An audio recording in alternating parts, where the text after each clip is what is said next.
আমি রাতে ঘুমিয়ে থাকি, পুরো মরা সবাই জানেন, কিন্তু বাট শুনছি যে আবি চ্যাটটানে এসে আমার কাছে ঘুমিয়ে থাকে। কেন থাকে আমি জানি না। ওর বিয়ে হয়ে গেছে, তারপরে এই কাজ করে, কারণ নোংরামি কাজ জানি না।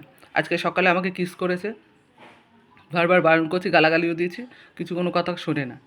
এবার ওর বউ প্রমাণ করতে চায় আমার ভাইয়ের সঙ্গে নাকি সম্পর্ক আছে। আমি এক ঘরে থাকি, আমার ভাই আর এক ঘরে থাকে। পেন্টি চ্যাটটানে আসে আমার ভাইয়ের কাছে, এটা একদম শিওর।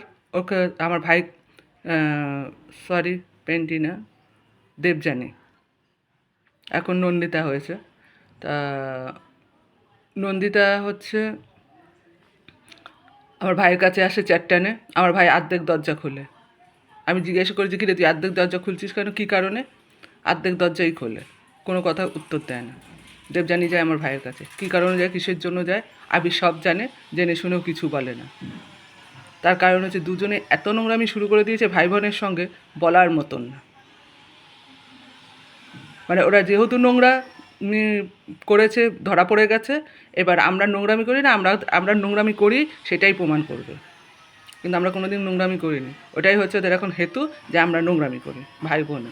ওরা ভাই বোনে নোংরামি করেছে, এই কারণে আমাদেরকেও এখন নোংরামি করতে হবে। জোর জবরদস্তি আমাদের এখান থেকে উঠতে দিচ্ছে না, যা পাচ্ছে তাই করছে, যা পাচ্ছে। ওদের মনে যা ইচ্ছা আছে তাই ভাইরাল করছে, তাই লিখছে।